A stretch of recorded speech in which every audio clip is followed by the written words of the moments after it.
had a lot of knowledge about the human body. So, and at the time, I really wasn't good with machines or computers. So, I was just good with people. They're like, Corman, Corman for you.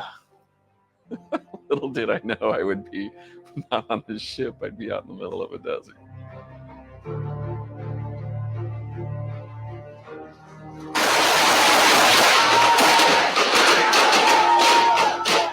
When we got to Iraq, we rode into the city. We rode in on these big track vehicles. As soon as the door dropped, they're shooting at us, and it wasn't training anymore. This is real. People are really trying to kill you inside. I just froze for a moment. I was like, this is crazy. And then I don't know how to explain it, but the training just kind of takes over. It's just kind of muscle memory, and before I knew it, we were rolling. We were a few weeks into the push now, and as we were leaving the courtyard of this house, I had an insurgent by a hand here, and I had my medical gear and my weapon. I had a shotgun on this side, and the Marine in front of me had one too by the arm. And so as we were leaving, there's just this blast, and it threw us forward pretty good. And I saw this Marine had stumbled. I saw his pants torn in the back, and he had got hit with shrapnel in the back of the leg pretty good. And I felt me get a hit back here in the shoulder. I could feel wet kind of going down my arm, and I was like, oh man, I don't have time for this. And I was praying, and I was like, Lord, please help me. I don't have time for this. And I took my gear off to deal with my wound or whatever. But at the time, there were Marines in Humvees that saw it happen, and I could hear yelling all through the Humvees, Doc Bond's been hit, Doc Bond's been hit. For a long time, I was angry, and I was hurt, and I was not the usual me for quite a while. There just came a point in time for me where I just didn't want to continue on like that. So I was willing and open to see what possibilities there were to change.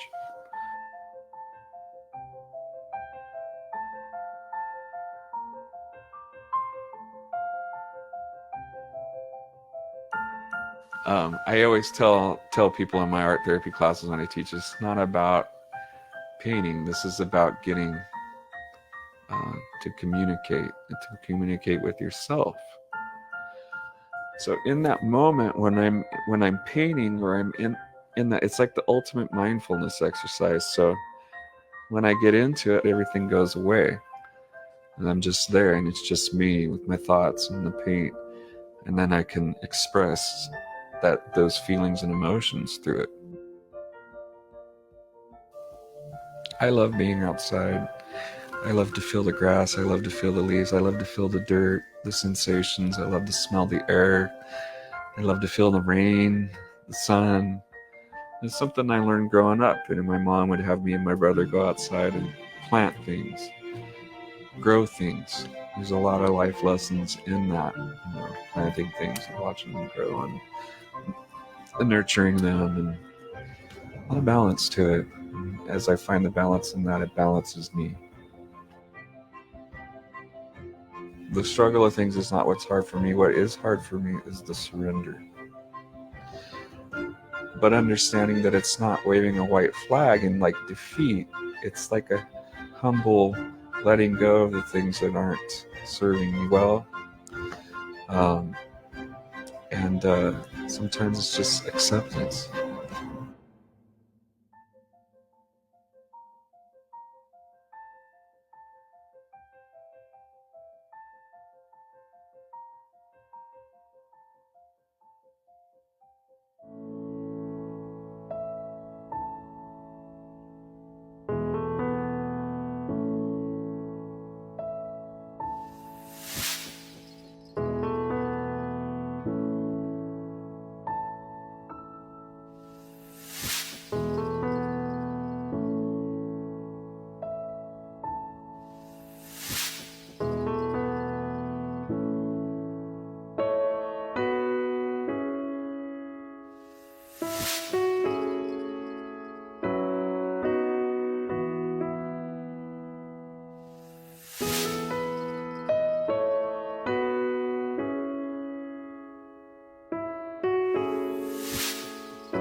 What's going on, everybody? Oh my word, I am so choked up. I trying to hold that one together, man. Thank you for a special edition of YeNDoR'S WiLDCaT chat. I have a very special guest on board with us today. He is my co-host, and I'm honored and pleased to announce on board Mr. Rick Vaughn. Ricky! Hey, what's up? US Navy Corpsman. What? Hey, How thanks, are you, Rod. man?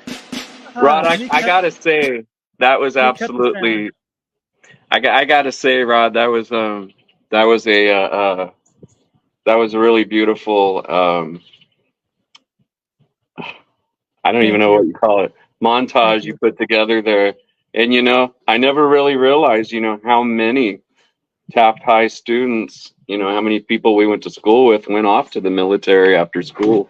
There's a lot. Yeah. And you know what?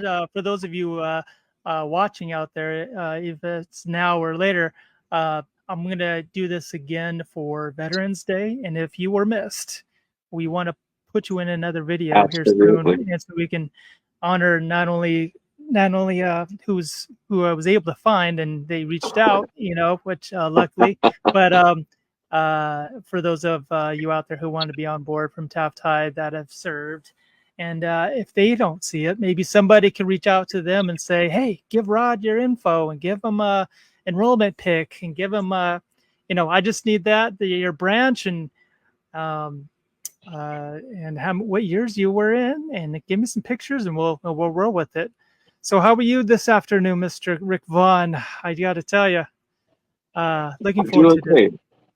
I'm doing great. I'm really excited about this ever since you mentioned it. It's quite an honor to get to do this with you. And then on Memorial Day of all days, is very special. It's a very special thing today. I'm really glad to be a part of it. Thank you. Yeah, no, absolutely, man. It's my honor to do it. And I was telling Rachel, I go, how do you say it? You know how they say, get what you can out of life. You know what I mean? It's usually an ongoing mantra, and I just say it as I'm what can I give out of life? You know what I mean? It's absolutely that mindset I have, and I get such a fulfillment from doing whatever I can do to put it out there and to give rather than always wanting to receive. You know what I mean? I'm like, don't give me a gift. I want to give you a gift. That is my gift. Me gifting you is gifting myself. So there you go. Well, and I do think that's a really kind gift that you have, and you wield it well, Rod, and you always have. So, I did something for you. You showed me this the other day. We've been connecting, and I want you, if you could, if you don't mind, to read this and tell me how it came about, if you will. Okay, here we go. Okay. Oh. I wrote that. I wrote that about 2010. I was sitting at my coffee table in Italy when I was stationed in Italy, and I was thinking about Memorial Day, and just a short way to really sum up, what I was thinking about at the time. Yeah, came from the heart. Freedom's high price will always be shed to the patriots in sea, sky, or shore. Yet how may we honor their great sacrifice by living a life worth dying for? Beautifully said, dude. I saw that last night, and I go, you know what? I think I might put that on the broadcast. Hope I don't. You don't mind me showing that, but I was like, oh, that's great. How can I not show that? You know what I mean? Yeah. Especially today, thinking of that great sacrifice, the great sacrifice of giving your life that so many made for us. And I was just thinking, like, how in the world can we say thank you? What do we do? It's more than a barbecue. It's more than a day off. It's more than just a long weekend. What do we do? And I think the best way to say thank you is by living a life day by day that was worth them sacrificing their life for. Yeah, and that the video that I played during the intro, I had never seen that before. I don't know how that skipped through my fingers, and I was like, wow. I got up early this morning to put some last minute, strategy together and to find what I could to piece it all together. Wow. And I saw that. I go, man, I got to figure out. I'm researching on how to share screen, so I apologize for not to doing the full screen there in the beginning, but Well, your worked out. last minute Worked work out. is pretty good. It's pretty good. It Last made minute me work. tear up. I teared up. I was like, "Oh, you Ah, got me, Rod. You got me, we man. You still got have a me." little one, to be honest with you.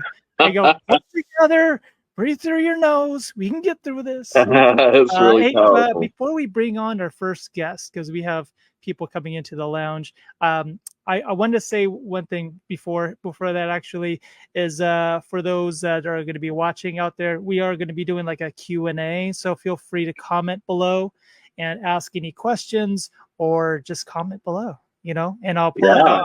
So it'll be good to have that type of transparency and engagement. You know what I mean? So Rick, what was going on here? Tell me about what happened this situation. Okay, what that is that is me actually pinning a surface warfare device, which is a warfare device is just something you learn on the ship when you learn, all the different jobs on the ship and a lot of the technical stuff about the ship and the crew and all that. Once you earn that, then you go to a board, you got to go through all this hoopla, and then you finally, go to this award ceremony. And I had got mine, and then my boss had got his after me, so that was me pinning his surface warfare pin on him, and yeah, that's what that was. We were out at sea then. Oh, that's great, Yeah, dude. And you were yeah, awarded a Purple Heart as well, right? With I was trying to find the info on that, yeah, and what correct. better way of asking you more about it than being here now, Yeah, well, they're not fun to earn. I don't recommend it. But it It's does happen. Luckily, nothing too bad came of it. But we were escorting insurgents out of a house in Fallujah, Iraq, one afternoon, and something behind us blew up and hit me in the back of the arm and shoulder with shrapnel and Oh, cut so up. it's regarding the video that I showed is what you were Correct. awarded for. Yeah. Oh, okay, got it. Yeah. That was that. That was in 2004. Did about a 7-month deployment to Iraq and then came back. We did some more training and then went back again in 2006 for another 7 months in Fallujah. Yeah. Wow. Can I ask you, because it just ran through my head when I'm watching it? Have you watched The Predator? I have. Yeah. Yeah. Yeah. Yeah. Jesse the Body Ventura. His Yeah. famous scene, "Ain't got time Yes. to bleed." Exactly. Whenever you got hit, and you were saying like, "Yeah, I don't got time for this."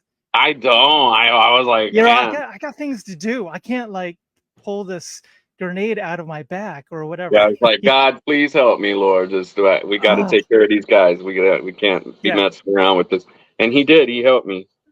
Yeah, So no, here I am. that ran through my head when you said that.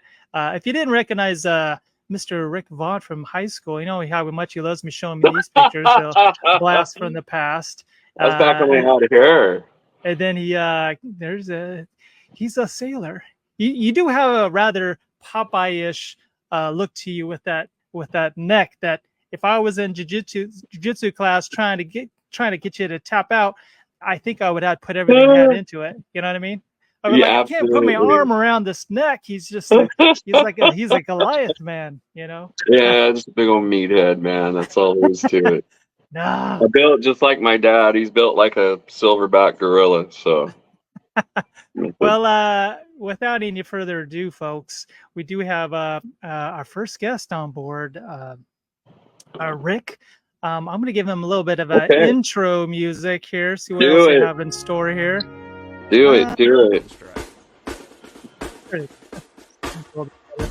Yeah, we have on board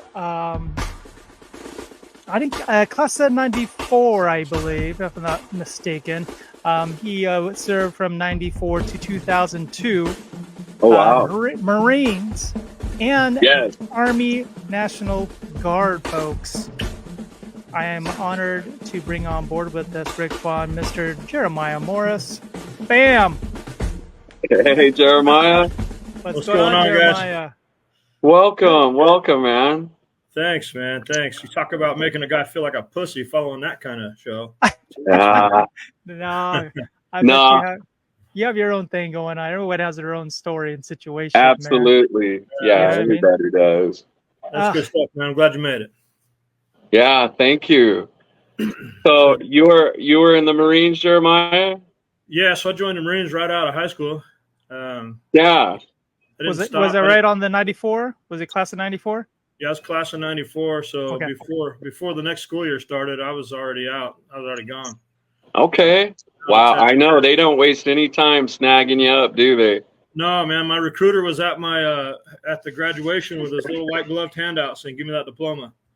Ah! So it was a sharp aye, staff sergeant. Here you go, and out I went. Right. You can give your heart to Jesus, but your ass belongs to me. That's right.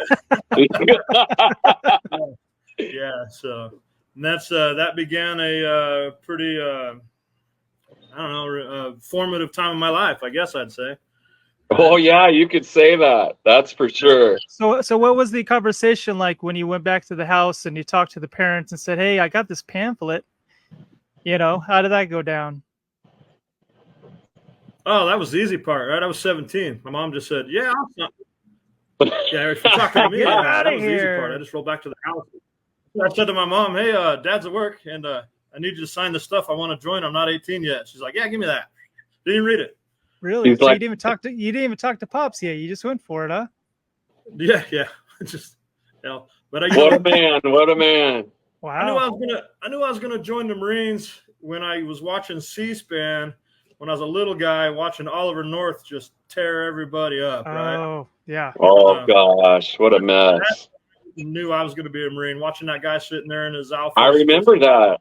Shredding those guys, yeah. So I was like, that's what I'm going to do in my life. So I remember that very well. Everything from that day forward all steered towards joining the Marines, actually, for me. That's phenomenal, man. What unit were you with? So I was with 3rd Tracks. Okay, yeah, all right. Yeah. We rode track vehicles into Fallujah. There's that stud right there, huh? Yeah, what a poser pick. But yeah, those old diesel fumes coming down in the back though is making us sick, man. Yeah. So you know when they downplay it. I know when you downplay it, it really actually worked out to some. He's just very humble, folks. I think he just ate his humble pie before he came on board today. It was an impressive, tough thing to follow. That's tough. That is a tough job, man. Keeping those vehicles are amazing. Yeah, 26 tons of garbage that floats. I know, and I'll tell you, it can make all the difference between life and death out there. Let me tell you. Yeah, I bet. So, yeah, that was us. USS Harper's Ferry. 3rd Track. Yeah, okay. Yeah. I ran around with 3-5. 3rd Battalion, 5th Marines was my first duty station out of boot camp. I went to boot camp and Corps School in Great Lakes. Then I went to Field Medic Camp Pendleton and then right to 1st Marine Division. And then, the rest is history. Oh, yeah. We used to fly them down your guys' columns when you were on your little humps. Oh, Jesus. Those ridge lines. Don't let me play it down. Those were no little humps, man. That class looked brutal. There's nothing fun about it, let me tell you. Yeah. Well, I guess aside from your drinking buddy, your corpsman's your best friend when you're a Marine. So that's right. That's right. Big deal to you. I still keep in touch with a lot of those guys. Yeah. Oh yeah, I bet. Oh, that's great. I keep in touch with a small handful of guys, and it's just like. I introduced a guy in my first enlistment. I introduced a guy to Pantera, a guy from Philadelphia. He stayed in. He stayed in. What's funny is he stayed in and he retired as the first sergeant of Weapons 27, right? So when I went to his house for his retirement party, and we got there the day before, and he's got this old warped CD. He's like, "Look, dude, this is that CD you get. It's a vulgar display of power CD." Oh, wow. He said, "I took this thing to Iraq and Afghanistan with me." That's a hell of a clock. Play something like that badass. Morning too, huh? That's excellent trash, brother. Excellent. Yeah, he was digging it, man. And his son's a CH-53 pilot, and he listens to it. So I love flying in those. Let's go. Let's go. Where's the helo? Let's go. The flying was okay. It's when the pilots tried to break your back on the landing. That was just they tried to mix us up. Well, you know, I remember getting in one and I saw all this oil gushing out of the back of it. And the guy said, "Don't worry, it's fine. If it stops, you got to worry." Yeah. That story, I think, gets told to every first timer out there, doesn't it? I was like, all right, let's go. All you hear is turbines and diesel fumes and screeching. Oh, yeah. Dude, it was a blast, man. I loved it. We have some people shouting out to you guys. By the way, we have Mr. Lamarsna says, "What up?" He is, hey, John, showing some love, and we also have Lawanya says, "Hi, Lawana. Hey, John. It's good to see you guys. Miss y'all. We're watching at the house. Feel free to ask some questions. We're taking questions, Rick. How you like that? See, that's awesome. I don't know how I don't, all I see is you and Jeremiah, and I'm on a phone, so I don't get a whole lot of screens going. I'll put it on the screen. You can see whenever I'm pulling it up, though, right? Yeah, that's about all I see. I see you can pull it up, but there you go. We'll do that. Let's see here. Maybe I can. We try to work with our transparency of the Wildcats. I like that. So tell us about one of your stories that maybe sticks out to you from your experience, Jeremiah. I mean, like your enrollment. I always think, like, when I started kindergarten, that was a very nerve-wracking experience for me back in the day. But this blows that out of the water when you first started school. But your first day of enrollment, that must be like, you know what I mean? You don't know what to expect, right? My very first day, yeah, I was already screwing up.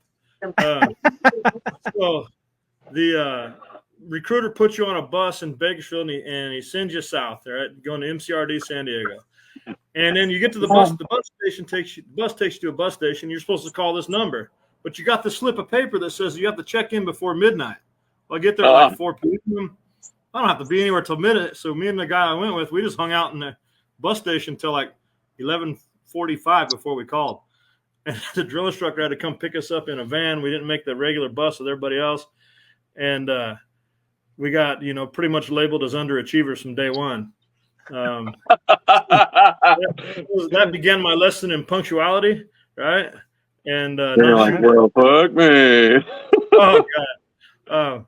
But then we get there. It's the stuff like you see on TV. Everybody running around in the dark. It's chaos. They're throwing your stuff on the ground. Whatever. Complete chaos. As it turns out, boot camp's the easiest part about joining the Marines. All right. Oh, wow. But that's at the same time, that's the last of the chaos. So. Nothing's too fun. I gotta say, my mind goes to Full Metal Jacket. That's the movie that I'm like, oh wow, it must be just like that. You know what I mean? I'd say that's a pretty good depiction. When you call them maggot, Jeremiah, I just want to know, were you maggot-like back then, or did they, Oh God, it's worse than that, man. It's worse than that. So that'd be a nice morning. Was that? That's actually being soft, is it? Yeah, maggot would be soft, yeah. But like I said, I was 17 when I joined, so that means I had my 18th birthday in boot camp in second phase. And so second phase is the field training stuff, right? And they used to line you up. You'd march. Oh, God, I could just hear it now. Oh, it's your birthday, huh? Oh, well, happy. I could just hear it, man. So my senior drill instructor, I'll never forget him. His name was Staff Sergeant Tucker. He probably only stood up to with his campaign cover on. The top of his hat was probably only about to our shoulders. But we marched up to what they called the house was just the barracks, right? And then when you get done with like meals or chow, or when you're coming back to the barracks for any reason, you know, the drill instructors will say something like 1, 2, 3, 4, attack the house, or 4, 3, 2, 1, whichever way they want you to run out of your ranks, right? It's first squad, second squad, third squad, fourth squad, whatever, right? And as I'm running in, he just snatches me right out of the line. And he looks at me and says, I've been studying. He goes, and I'd never said a word to my senior drill instructor at this point. He had never said a word yet to me. When we started, there were 147 of us. When we ended, there were only 74 of us, right? But he snatched me out of the line, and he said, I've been studying you, boy. So I'm just dumbfounded. Oh, no. And he says, you're from that little town up there. You're one of them racists, right? I'm like, whoa, no. Right, he's a black guy, too, by the way. Yeah, so they have this thing called the sand pit, and it's just this big old sandy area. And at Camp Pendleton, when you move up there, no, yes. Full of stickers and thorns and just gross plants and stuff that poke you. So he takes me out for a thrash list in the sand pit, a one-on-one, because now I'm a racist, he said, because apparently for whatever reason he'd been waiting for this, right? And so we go through this whole thing, and pretty much just beats up on me in the sand pit. That's awful. Yeah, it was awful then, but I look back at it now. It was I didn't know it. That's the best time of my life. But you can't like fight back though, right? You have to kind of you just got to take your licks, because you can't like retaliate. It's not a fight. No, you don't dare. Not, right? You don't. Yeah, that's what I'm saying. It's like, it's not fair. He knows that you can't hit him, but he's, you know what I mean? Yeah, but it's not a fight, right? They're just thrashing you. When I say they're thrashing you, you're just doing bends and thrusts and push-ups and crawling around and right. You know, doing sit-ups and flutter kicks and whatever, you know. But there's just the whole thing's full of goat heads. Right? Yeah. And up to but that you point, gotta do what they say. You gotta do it. Yeah. And it was so infested with weeds and goat heads that they pretty much, because they would bring the whole platoon in there for that same thing. But it was so bad they didn't even take the whole platoon in there. But I got a special shot in there. Later on, I would sneak off one night to try to make a phone call home. Got caught doing that. Were you wanting to bounce at that point, or were you? No, just, not at all. Not at all. I didn't know if you were calling for like, hey, no. My exit? So down by the shower, there were these two payphones. I was like, well, that's just dumb. Why would they leave that there? Because at night we could slip. We're so close, we could have slipped down there. But let's just suffice it to say that they want to see who's going to do it. Yeah, I didn't have what it takes to be like one of them, recon guys or anything like that. I didn't have what it takes. I got caught. No big deal. So we graduate, and then you go through your the next phase of training up at the COI. So us non-infantry guys went to I said COI, but SOI, right? Us non-infantry guys go to yeah. You go to this thing called MCT. It's like an abbreviated weapons and field training familiarization thing. It by no way makes you an infantryman, but you come out of there thinking you are. That's for sure. Until you meet your first infantryman. So yeah, we did that. Got to my fleet unit, and the rest is history. Met a lot of good people. Believe it or not, absolutely. This old boy from Taft, I actually hung out with more Puerto Ricans than any other race. Like I just like Puerto Ricans from Connecticut, man, they were my boys. I don't know what it was, but we had a blast. Was there anyone else from Taft that you buddied up with to go to the Marines, or was it you just went solo? Or were you no, I went solo. Unbeknownst to me, Trevor Trimble went like maybe a couple of weeks after me, right? He was in my class. We were actually raised as cousins, basically, he and I. It's phenomenal. Yeah, there he is. Yeah, so his dad and my uncle were buddies. They met in Phoenix, and his dad kind of came out to Taft with my uncle, and then Trevor and I were raised basically as cousins.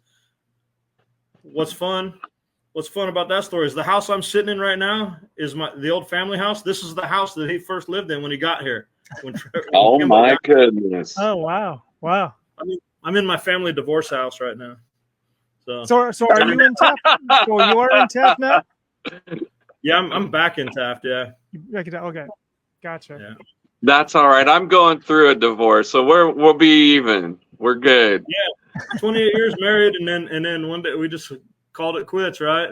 So this house out on the end of North Lincoln out here was, yeah, this is where all the men in my family go post-divorce. So I can live in it basically, and I can live in it until one of my brothers gets a divorce, and then I got to move out so he can move in. So, got to keep it in the family, huh? Got to keep the house in the family. 6 generations this house has been in the family. Yeah. I'll be heading out to California, I think, next week. Maybe I'll swing by and see you at the divorce house. There you go, man. Second house on your way out of town. The second to last house on your way out of town on North Lincoln. That's funny. It's white now. I painted it last month, but. Oh yeah. I forgot to ask you for a high school throwback pic. I was going to throw something on, but I forgot to ask you. I think to put it on the on screen for those of you, like, you know, because we don't all look the same since high school, so it's kind of hard. Didn't I send you that cheesy Letterman's jacket picture? Did you send me? God! I'll have to take a quick look. Maybe I can pull it on screen here. Maybe you did send it to me. Yeah, I sent it to you in Messenger. That cheesy ass picture sitting there in my Letterman's jacket, like I don't know. You did send it to me. How did I not see it? No, it is right here. I do have it on board. Holy smokes! Here we go. Oh my God! Bam! There is. You know, that's the guy. All right, now it all comes together. That is the quintessential Letterman picture of the century. It's ridiculous. If you go look back at all the yearbooks that I was ever in at Taft High, if you look at them, every single one of them, I didn't have a haircut for like a month leading up to it. I don't know what. I never prepared. Like my sophomore year, I'm wearing like. It's the photo day, man. It's the photo day. Wearing a Homer Simpson's T-shirt. I'm like, that's just get that hairspray going, get that comb going. You know. Yeah, that's fine. Do you guys remember? I do remember that little black comb. And they'd hand everyone combs to comb their hair before the pictures. I don't know if you remember that part. I go, that's so funny. I vaguely, I got it. Somebody cued me into remembering that. I go, it's so funny how we got like a take-home comb that we're trying to get all, you know, so funny. Yeah, those little old men pocket combs, about 4 or 5 inches long. Yeah, and they always managed to take the picture when something awful had just happened. You're like, what the? Oh man, all my yearbook photos are just terrible, which is fine. The more miserable things are, the more memorable they are. Yeah, exactly. That's freaking awesome, man. Just in case you guys missed it, here's Mr. Rick Vaughn's picture. You look so kind. That's old. I think I was a sophomore in that picture. Yeah, but you look so kind. Like you're like the boy next door look on your face. Yeah, it looked like. Yeah. If I'm telling the truth, I remembered your name, but I was having a hard time putting a face to it, right? And then as soon as that picture popped up, like, oh yeah, I remember this guy. Oh yeah. Like a year behind us, was you? Like what year? I was 92, class of 92. 92, so you're ahead of us. Okay. Yeah. As soon as I saw that picture, I'm like, oh, I remember that. Class of 92. I remember playing trumpet a lot in high school and just going, well, I don't know what to do with myself. What do I do? I don't know. I didn't know what to do with high school or where we were going after that. So was it like in the quad where they had a little table set up there? Like what happened, Rick? Did you just say, well, you know what? Let me grab one of these pamphlets. Like, how did they coax you into? I was older when I went. I was 26 or 7 at the time. I turned 28 in boot camp. Yeah. Oh, and I didn't do the math on that. Yeah. I just retired out of the Navy last July. So, yeah. That's impressive to go in that much later in life. I did, but I was in really good shape and I could whoop a lot of ass still. So away I went. Yeah. Probably, although hindsight being 2020, maybe it would have been better if I would, because I wasn't even legally old enough to drink until like my last year in. No, you did it right, man. Let me tell you, I wish I would have gone younger. Yeah. Oh man, so no, because check it out. We were my battalion first sergeant. He was my battalion sergeant major. Excuse me. He was friends with some old boy that had this. They were like in Vietnam together, right? And this guy had this security firm. And so they would pull us down and we'd get volunteers and we'd go down and do like security for the San Diego Street Fair for all the little little concert venues that were on all the corners. Yeah. So he got us hooked up. We went and did security one time for Social Distortion, right? And then we ended up actually following that band around SoCal doing that stuff, right? So that was pretty cool and all right, until we had ourselves an alcohol-related incident, if you remember that term, right? I do. I remember it well. First thing that happens when we get back, my platoon commander says, get your monkey butt in here, Sergeant Morris. So I heard there was an alcohol-related incident. So I start this whole, I don't know what you're talking about, sir. I'm not old enough to drink. He's all, well, so-and-so and so-and-so said that you were ringleading this whole mess and everybody was drunk, including you. Oh, did they? Yeah, they put me down with him, man. Good thing about him, his name was Kane. Captain Kane was his name. He said, I don't like it when people when people get in trouble, they drag him down. He had this big old long ride up. It was going to be a terrible fitness report. He just rumbled it all up and threw it in the trash can. He's like, man, you guys just be careful, kind of thing. Absolutely. That's a good guy right there. You had a good one there. Yeah. He was hard on us though, but that, you end up loving him for it, right? But yeah, he just threw away. I don't like it when people try to bring somebody else down with them. And I've carried that with my life now, because now I'm managing some farm tractor dealerships, right? And so I use that very idea and attitude when we have the disciplined employees. So the fun never stops, brother, never. No. So what was the turning point, Rick? That why was it that you waited? Or at that time, was you 26? How old were you? Is that what you said? I was 26. It was just shortly after 9/11 had happened, and a lot of stuff was going on then. And I was working as a correctional officer, and I had left that job, and a buddy of mine that worked out there, a mentor of mine, had a son that was in the Navy and had encouraged me to try it. And I said, aren't I a little old to join the Navy, like, really? And he's like, no, you're just fine. Oh my God. And man, I'll tell you, I went over there. It wasn't 2 minutes. I was on my way to LA getting examined for the Navy. Yeah. Was it the 9/11 that happened that really initially started? 9/11, it was just recently. Yeah. It was just, all that stuff was still up in the air at the time. And all 95% of all the medics were going to the green side, to the Marine Corps. And all the corpsmen were going to green side. That's what they call it. So that's what happened. Yeah. Wow. Where do you remember? You guys remember where you were when? I guess everybody does, though, right? When 9/11 happened. I mean, yeah. I'll tell you real quick. Though I was actually working as a personal trainer and at 24 Hour Fitness, and we had this huge cardiovascular room that was just ginormous. It must have been like 50 pieces of equipment in there, right? And everybody's watching the same channel of this building. They got hit by a plane, and I'm thinking, why are they all watching the same movie? I thought because it looked so. I mean, I guess Hollywood makes it look so believable that that's actually what it would look like. Apparently, no, you're right. I thought it was too. Like at the time, I was at the prison, and all the inmates were in the same rooms watching the same TV channel, which is pretty unusual. They kind of all separate out into their own kind of groups and all watch different things, right? So it was weird to see everybody. And I got to looking at them about the time I focused on it and saw the towers there. In came the second plane and hit the building. I just couldn't believe my eyes. What was going on? Yeah, I hear this big reaction to the second one. And it took me a while to recognize that it was actually real. I go, so that's real? Oh, Yeah. And then you see people like are on the elliptical trainers and stuff that everybody just kind of slows down and like, whoa, everyone's kind of, in shock watching. And the trainer side of me that didn't realize it was real was like, come on, guys, pick it up in here. What's wrong with you? You know what I mean? Oh, it was just unbelievable. It's absolutely unbelievable.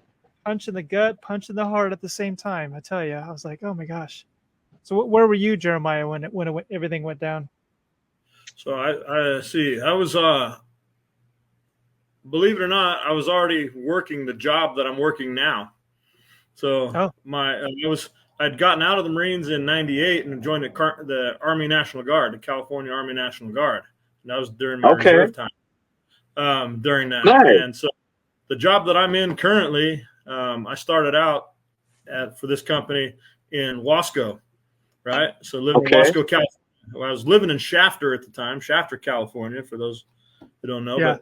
But I was working in Wasco, living in Shafter. I get up in the morning and the first tower is hit. I'm like, holy crap. So I hauled ass to the shops, like 8 or 9 miles to Wasco.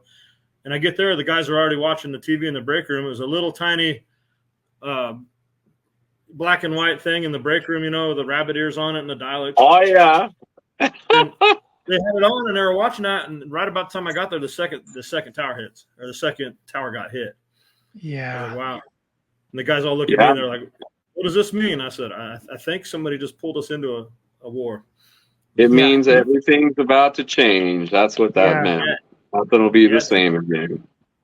Yeah, it took some time for it to get heavy, but it sure as hell did, didn't it? Right. Oh.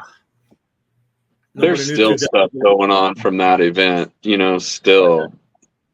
Just changed everything. Yeah. Every time I go through the airport and take off my belt, I get irritated at that day. Yeah, I remember Shafter. We used to go out. My dad used to take me and my brother out to the air show in Shafter at Mintner Field. Yeah. Minter Field or Minter Field. I can't remember how you say it, but yeah. I think it's Minter, yeah. Minter Field. We raised our kids in Shafter, so. Yeah, we used to love that, man. We went to that thing faithfully when we were kids. We loved it. Yeah. Good old Shafter. My son still lives there. He takes his kid to that air show now. So. They still have it? Still going on? Yeah. Oh yeah. Oh, that's awesome. You get airplane rides for $55. They used to be $35 now. But yeah. It's the coolest thing in the world, man. Really? Yeah, there's a group of old timers out there with all that World War II airplanes and all that stuff. And they're so loud, man, and there's food and airplane toys and cotton candy and soda pop and it's just an amazing day. The smell of the jet fuel, the whole nine is phenomenal. Yeah, they do a good job with that one. About the only air show I smell of the jet fuel. It is. That's funny. Until you've been weighted down with 100 pounds of shit on a hot ass tarmac, right? Oh, getting to get on one of them helicopters is just like, wow, man. Then you smell it later, you're like, wow, that'll take you back. Yeah, it's getting in your hair and your clothes like cigarettes do, or does it leave you? It's always fun to show up to the party. Forever. It's never fun to put on the party. Yeah, right. Yeah, so no. Being in the Amtrak unit, right? We never didn't smell like oil or diesel or something. Yeah, I know. Oh my gosh, yes. Everything you had smelled like diesel fuel, so it just never mattered. I was wondering about that. Had those nice 240 machine guns sitting on top of it, and all kinds of fun stuff on those track vehicles. Yeah, they had a grenade launcher. Had a Mark 19 grenade launcher on it. Mark 19, 50 cals, 240s. God dang. Well, you think it's awesome to have a 40 millimeter automatic grenade launcher, right? That sounds pretty bitchin' when you're 19 until you spend more time working on it to keep it running and it actually runs. That's right. You're just like over I said, it always sucks to put on the party. It's fun at the beginning. Yeah. It seemed like you were working on it more than you were shooting it. We had a little saying for stuff like that, and it kind of went like this: the best whore in the whorehouse gets fucked the most. Hoorah! We're uncensored, folks. We're uncensored, unscripted. Give you a heads up. There's no. Yeah. There you go. That's all you're gonna get from me, though. Well, I promise I'll behave myself. Oh, I'm just getting a call from Zuckerberg. Hold on a second. Let me answer this. I'm just kidding. Yeah. Yo, he goes, tell him come on. Tell him come on in. The water's just fine. No doubt. Shout out, Mr. Zuckerberg. That's funny. Well, I wanted to I didn't do this on the last couple of episodes. See, we did the 2022. We did a Veterans Day, which you were involved with, Rick Vaughn, right? Slid right in there. And then we did Memorial Day. I believe it was 2021. So this is actually kind of like the third one that we've done like this. And the first couple times we did this, I didn't really share about my own military experience. I never thought of it because it's always like towards other people. Sure. I say I'm a civilian, but I just have a couple of pictures to share. It's not a big deal, but usually I try not to make it about myself. But whenever I went to Afghanistan back in the day, we went through a lot. Then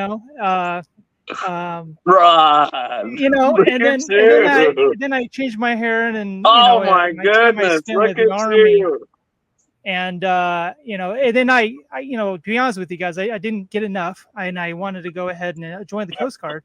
And so when I joined the Coast Guard, I thought I'd get seasick, but I fought through it. Excellent try, it was a hard war, Is that the Russian Coast Guard? What's going on there? Russian porn Coast Guard? My forms were amazing back then. Not to hate on your service, right? Or who knows? Yeah. So once I got out of the Coast rocking Guard, that suit though, Rod. You were rocking it, man. I spent so much time on sea that I wanted to take it above land. So then I got a job as a pilot there for a while. Had that job. I was working out a lot back then, Rod, but when are you going to tell us all this? I know. I don't know. I dug them up. I went to my parents' house and dug up the photos. And here's one other one I just want to show you. My ancestors, if you go way back in the day, when it all started, my grandpa Washington, great grandfather Washington, he was very focused. See those eyes? They're really it looks pretty intense. Thank you, Rod. And there's only one other shot I wanted to show you though here. Once I got out of the military, I settled down. I was trying to, I thought about having a couple kids, and so then I got knocked up, and it was kind of an awkward time frame of my life, you know what I mean, that I went through. But that's what they say. I had to show you guys all this because you know what, your guys are all precious to me anyway. So it all works out. See, and then that's what it's like after the military. You're just kind of like. And so going along with things that the military has, okay, Rick Vaughn, you'll probably understand this one. This is where your friends would tell you, "Thank you for your cervix." Yeah, it was painful. It was a hard-fought 9 months. Phenomenal trash. I love it. Yes, that's what I was shooting for. Phenomenal trash. Yes. Rod, that was truly excellent. You are just the Superman. That's all I can say, Rod. Hey, it's been a long fought battle, Yeah, all that time spent. I have a lot of stories. Well, and you even, they say the hardest job in the Navy is the Navy wife, and you even got that in there. Yeah, so I know, man, you covered it. Covered it all. I know. There you go. We're at the PX of the base housing one day, my ex and I, and there's this girl sitting there, this woman, and she's in line. She's got this olive green shirt on, and it has a Navy Achievement Medal printed on the front, and it said "hardest job in the Marine Corps." And I said, no! I said, "You come on with one of those, you're done. We're just fucking done." I've seen those. Yeah, this. On the real though, I did personal training. I did personal training for about 20 years, and 10 of those last 20 years I got into fitness boot camp. It wasn't boot camp, but it was a fitness boot camp. We did a reenactment shot, and let me just show you real quick. This is legit. This one's legit. We did a reenactment shot. That's me putting the pole down, and nice. But we actually had the other 3 were actually, one was a Marine, one was Navy, and I think the other one was Army. But I go, we should do a reenactment shot, because we had the fitness boot camp pole, the whole 9. Hey, unless my memory fails me, there was a corpsman in that original photo. There was, yeah, absolutely, yes. And I think he was I think he was Native American, if I'm not mistaken. Well, the famous Ira Hayes, right? He was a Marine. Yeah. He was a famous, American. But I'm not certain about the other guys. Iwo Jima, Battle of Iwo Jima. Iwo Jima, yep. Raising the flag at Iwo. Yeah. When we were in Iraq, our captain gave us each a baggie of black sand that he had got from Iwo Jima. Oh, yeah. Really? Yeah, pretty cool, man. Pretty cool. That's bitching. That's pretty bitching. I'll bet you didn't have any problem getting everybody out of the tracks that day. No. I'll tell you, that track vehicle door dropped and we were being shot at and we dropped down into a ditch, and I'll tell you, it was a wild west. That's all I can say. Can I say the worst job out of everyone, in my opinion, is the journalism, having to document. You're like, oh, you don't get a weapon, but you get this camera. You can take some footage, but you don't. Yes. Protecting yourself. I'm like, what? How does that work? And we had those guys with us. We actually had Nick Watt and Jeff Thorpe Willett from ABC News went with my squad through the push. I was with Kilo Company's 2nd Platoon 3rd Squad of 3rd Battalion 5th Marines of 1st Marine Division, and those guys were valiant. That's all I can say. Yeah, was that the Thunder Run? Is that what they became known as, the Thunder Run? Oh, I don't know if that's the one, but there was a lot of thunder and there was a lot of running. Yeah. It's amazing how bold those journalists get behind that camera, isn't it? I mean, They were, and they were good. They were good to have with us too. They were good for morale. They really were. They were great guys. Good. Yeah, they were. They weren't afraid. I could tell you that. They were not afraid.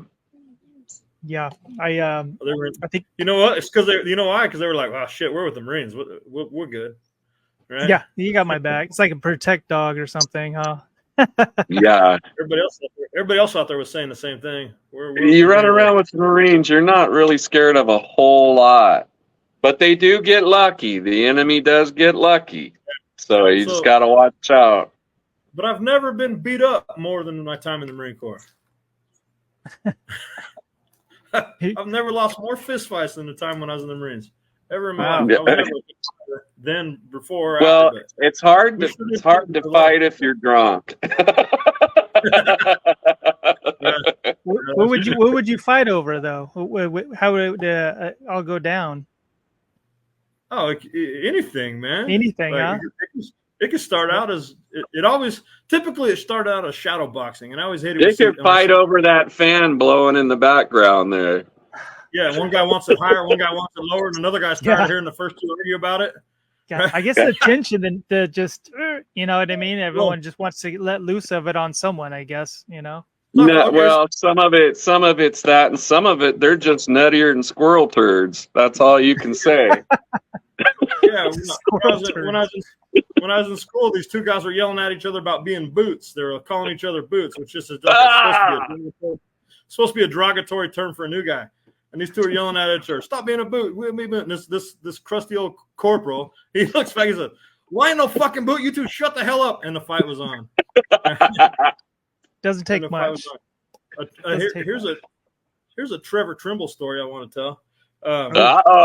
TJ, so you should have came on to guard. All right, Trevor. Yeah, just so you know, I did message him to come on, and I didn't hear any feedback. So maybe he needs to check his messenger more often. So you got a warning shot, so to speak. So listen to this. We were in school in the barracks, and my platoon was going to have a fight with one of our own guys, right? We were going to beat this kid up for I don't know what the reason was, but he holed himself up in his barracks room, right? There probably wasn't even a reason. It's just going to happen.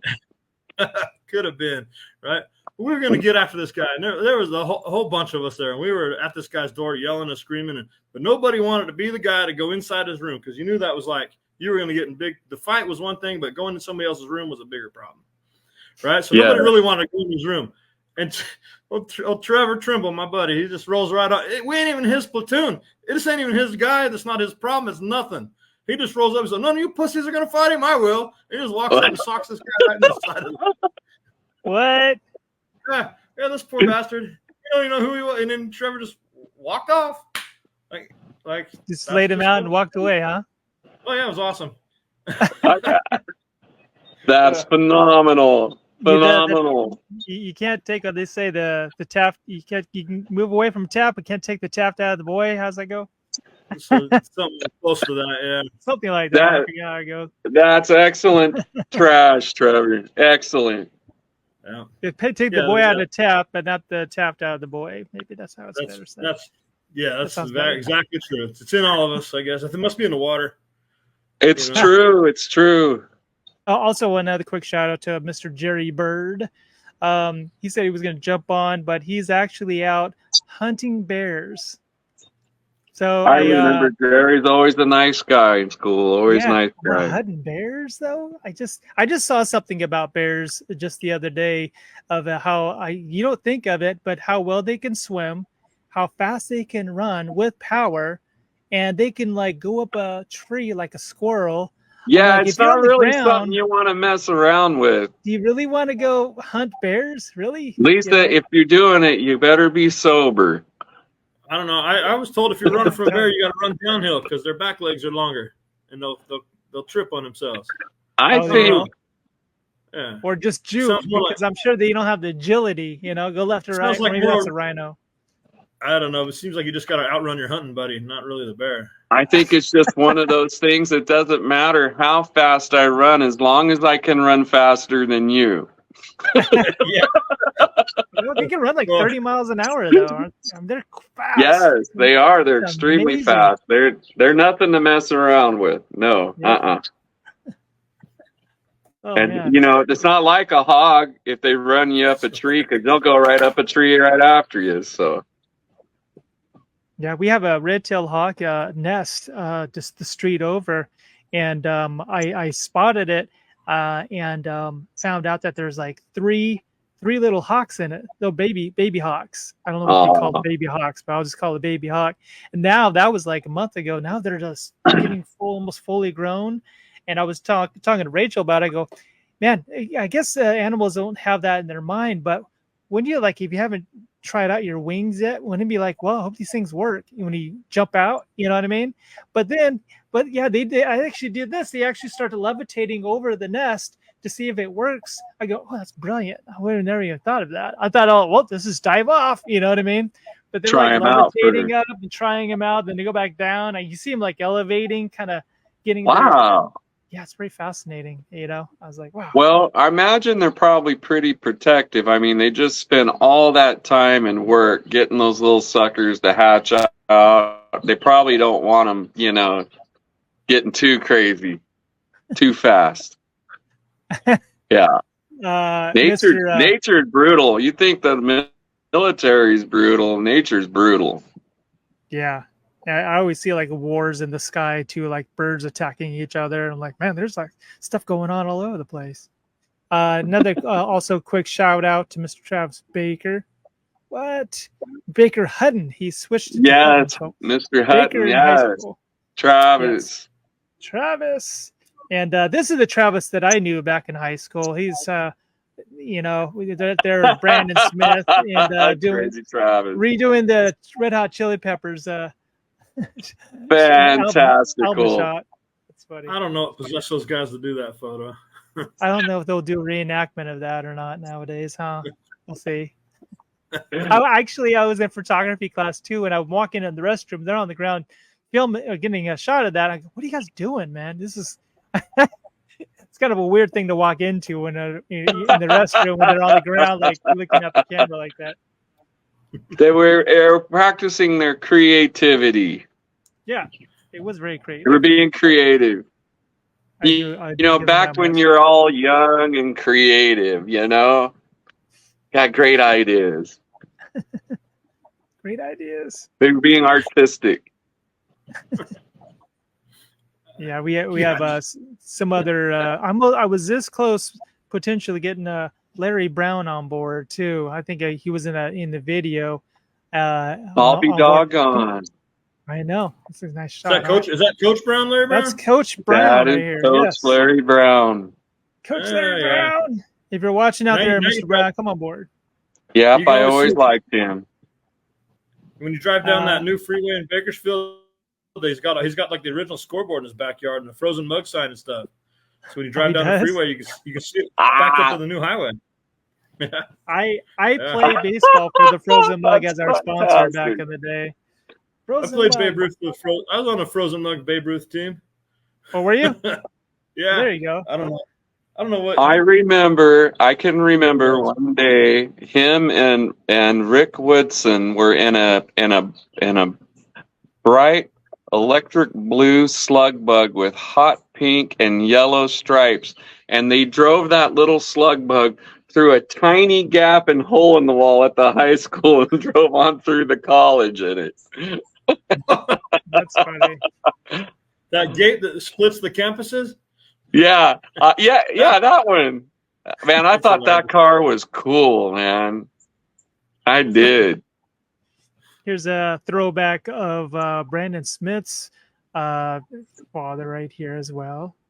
Yep, I remember him very well. He's a good man right there.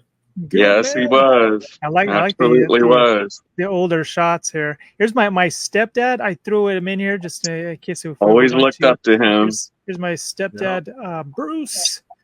I'll be darned. He was a Marine back then. Those photos always crack me up. Those boot camp photos from Marines is probably the same for everybody else. They always crack me up because that uniform they're wearing, that jacket, it's short sleeves about here. It's cut up and in the back. And that those covers that they put on your head, there's like 5 of them there, and they run you through, and they're just like one. They put the hat on your head. Yeah, because I'll tell you, they want that to look perfect. They like take it off, put this on, take it out, getting through the line to make it fast. You're in and out of there in less than 2 minutes. If you spend 2 minutes in the studio, you're slowing up the program. You're gonna hear about it. They like look at this little ducky over here, and boom, and you're out of there. Huh? Yeah, just like that. And we were in the sand pit outside, so we went in one door, the sand pit I talked about where they're thrashing you. So we're all out there getting thrashed.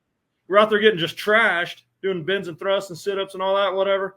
When absolutely. Turn, the line, there's one recruit with a wet towel, and you wash your face with it real quick, and then they put that thing on you. There's like mud dripping off of you and dust and dirt, and you're in and out. They just clean up your face and your neck. Absolutely. 100 of you used. Yeah. I remember this sergeant. Okay, we're going to the volleyball pit, right? Where all the sand is, right? So we get there, and there's stacks of empty sandbags everywhere. And the guy goes, okay, so look down at your feet. That sand has gone bad. That is bad sand. So we've got to take all this bad sand out of here, down to the beach, and get all the good new sand and bring it back in these bags. With seawater sand. Because that sand has gone bad. I'll never forget it. They really say it like that. Oh yeah. Sometimes they used to. Well, so in the 90s, right? They would say, "Let me break it down for you, Barney style." Oh my goodness. That's what they'd everybody you play those games, it wins those prizes. I was mentioning Brandon Smith. Here's a quick shot of B-Dog, our ASB president from high school. Here's his good brother right there. Hey, I'm good brother. Yeah, I was gonna say he's got his Letterman jacket on too. So there you go. Brandon always had great hair, man. He did. He had a great haircut. Yeah, here's him and his boy. By the way, I also have the shot of him and his son there. Man, Oh man, his son's smile looks just like his in school, just like him. Right? Yep. Has anybody ever seen Brandon Smith have a bad day? I know, such a good day. I Good dude. yeah, I haven't, but I'm sure they're there, but I haven't. He was making Dude, fun of me always- last week on the broadcast. It might have been the private chat, but I know actually there wasn't a private chat. But anyway, I was talking to him, and I go when I first started to do this WiLDCaT thing, you know, I give him a shout, I give him a call, and to ask him about it. I go, you know, he goes, "That's so funny how you were asking me about it." I go, "Well, you're the president. Once you're the ASB president, you'll always be the ASB president. I have to like get clearance through you to make the sure." leader of the class forever. Make sure you get the nod to do the broadcasting thing. You know, he goes, "I didn't care. Why did you ask me?" I go, "I don't know." Here's the shot of him and Tara, by the way. Nice. Good guy, man. I'll tell still you. together. Didn't matter what we were doing. When Brandon showed up, everything got interesting. Speaking of Frozen Mug, he was on my Frozen Mug team back in the day too. Frozen Mug. They never give me free fries. You know, you Good think you man. play baseball for their team, and you go in the Frozen Mug. Maybe I just didn't ask kind enough or something. I said, "Where's my free fries?" Yeah, well, his dad was the coach of that. His dad was the coach of that team, wasn't he? Yeah, he's one of the coaches. Yeah, him, Okay.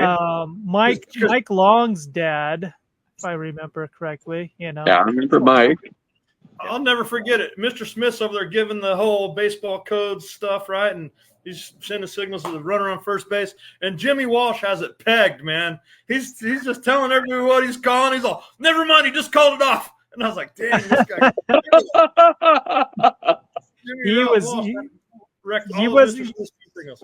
Yeah, he did give me a lot of dialogue, but when he did, he would always look at him. He goes, "Good hustle, good hustle." You know, because I was always like the wired. I was like the ADHD, like running all over the field, like, you know, like a cat with a little laser, you know what I mean? Just chasing it, you know, go hit the ball, you know what I mean? And he would always say, "Good hustle, good hustle." He'd always tell me that. When you're coaching little kids like that, when you're, or you know, young kids, especially when you don't know what else to say to them, you can just say that. Yeah, good hustle. My daughter's softball team, and I just learned. I don't know what else to say. So That's right. And you're like, "Yeah, okay, good. You know, you're all right. You're all right." And the kids are smiling, and everybody's happy. Speaking they of, certainly didn't tell you that in boot camp. Wade Smith, Lance Wade Smith was also on the Frozen Mug. Oh, Wade. And he looks like he's an artist, doesn't he? Like his name is Pierre or something, you know. That's beret, man. He was getting mad at me for running all the time. He goes, "You're making us look bad. Slow down. Stop running so fast." "If you guys would hustle like Rod over here," he goes, "Yeah, what? He's on sugar, coach. Get him off the sugar and slow down." Yeah. Fun time. I don't know what it was about. All through high school, I played football and soccer, and you know, like Little League baseball and Babe Ruth baseball. But football and soccer, running all around, doing all that running was no problem. But that lap around the field before a baseball practice was hard to do. I don't know. It's just hard to run. We had to run one lap for every minute we were late. And I'm like, 10 minutes late? That's 10 laps. I made sure that everyone was, you know, early to practice. You know what I mean? I was like, oh. Yeah. That was probably better than those 100-yard bear crawls you had to do on the high school football team for every point you lost on that Saturday practice. If you lost the game, we had bear crawl for every point. That's funny. We lost by a lot. I tell you what, I wish I had that body bag. No doubt. I was horrible at sports. I'd try, but it's just embarrassing. So I just get hit in the head with the ball, and that'd be the end of it. So it happens. I gotta tell you, I was walking down the street and I see this little tennis ball coming my way, and I look down the street. They're all, "Hey, throw it back!" And so I grabbed this tennis ball to throw down the street to these kids, and Super Dad down the street playing with him, and I thought I would just throw it like normal, you know what I mean? And I went, and I threw it. It goes like only like maybe 15 yards, and I go, oh my gosh, I got one of those arms that, and then the dad's like, well, you got to warm your arm up, you'll find, you know what I mean? But I was like, man, I used to be able to just heave the ball like all the way to home plate, you know, on one bounce from left field. Now I'm like, I can't throw a tennis ball like two houses down. I'm like, oh my gosh. I just watched that same scene in Sandlot yesterday when my grandkids were over. Yeah.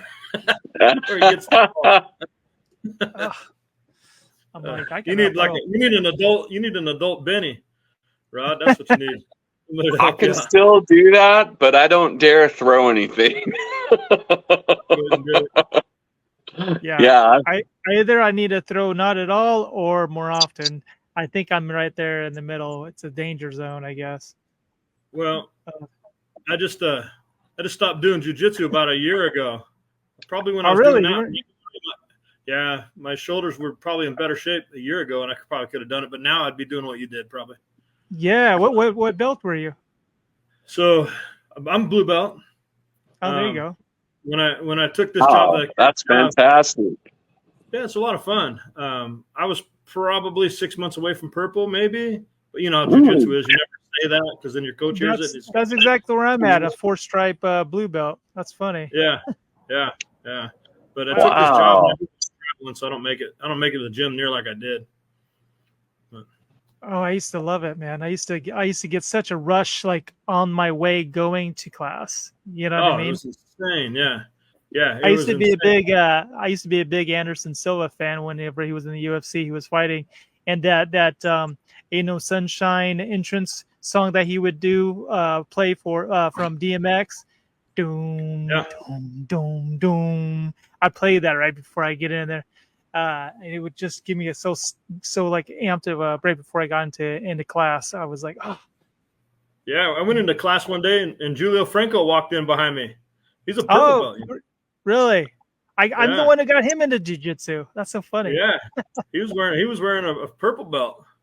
And I was like, great. Holy hell. Yeah, my dad used to fix his bicycle when we were little kids. Really? Yeah. Gosh. Where does the time go, man? My goodness. Yeah. He's gone, but it's gone. I got 4 grandkids, so 4 grandkids. You better. She's up to maybe 5 by now. You bet. You're gonna need those shoulders. Right? Oh yeah, no doubt. I know. I'm getting a little tendonitis in the elbow, hitting the weights again lately. I'm like, wow. I go, is this what happens when you get in when you're past 50? Then you're like, oh, these little elbows going on. And then it's funny is I'll walk around the house and I'll bump my elbow into like the door or the wall on accident. I'm like, I gotta stop doing that. There's a wall there. There's a wall there, Rod. I go, if I always been doing that, it's still like a little bit tender right in there. I'm like, oh man. Yes. Little ice, little anti-inflammatory. Come on. The worst is waking up in the morning and walking across the hardwood floor before you warm your feet up and put your shoes on. Oh, the worst part for me, getting older. Everything else I'm all right with, but man, it sure as hell the first 5, 10, 15 steps. Right. The first getting out of bed's pretty rough, not gonna lie. And I'll be 50 in August, so I'm right behind you, Rod. Oh, there you go. Yep. I know. I'm trying to trance myself of thinking that, you're 40, not 50. Like if you could hypnotize us for somehow, you know what I mean? But you know what? We grew up in the perfect era of the child in the 80s, and we saw the transition into the 90s. We did the AOL thing, the whole screeching startup AOL screechy. Old good old Win95, right? We were actually had more creativity back then because we didn't have phones, we didn't have video games. Yes. In the 80s, and I was telling some of my friends some of the stuff we did in the 80s. Hey, did you ever build a fort when you were a kid? Like, what's a fort? You build a fort. Yeah, absolutely. Go out to the fields, bring some tools, and somehow you construct a fort, and then somebody else does it. Then you have wars with the people with the other 4. Want to be in our club? Yeah. Yeah, we played dirt clod fights, is what we would do. Yes. We pick up dirt clods. That's hilarious. But there's 2 rules. There's 2 rules: no headshots and no concrete. No rocks in the clod if you could help it. Yeah, no rocks in it, but feel free to just it was our paintball from back then. Those were our grenades. The dirt clods were the grenades. No, if they had grass left on them, they were called monkey bombs. Right? If they had the clump of grass at the top, they were called monkey bombs. That's what we called them. That's so funny. Oh! Yeah, we could tell we were TAT kids. Right? Oh man, we making mud pies and mud balls and. Did you put any dishwashing soap on the driveway and transform it into your own slip and slide, or was that just me? And then you forget to tell your dad when he comes home that there's soap on the driveway and waiting for him to slip and slide himself, and that made it all worthwhile. I go, I forgot to tell you that we put soap on. No, man. Thank God my dad didn't bust his ass, because he used to tell us when we'd go to school. When we'd go to school in the morning, he'd say, "I had to just whip your ass right now because you're going to get away with something." So just for whatever you missed, whatever you got coming to you, or riding down the streets on your belly on a skateboard. I can remember that too. Hitting the bumps on the skateboard, getting your chin skinned up from it. All that. I remember my bicycle, the pedal, when it would come back and whack you in the shin. Oh man, that's rough. That was a rough. I know one, you don't think it would be, but it's like, oh my gosh, that thing just. It's like getting bit by an alligator. Oh man.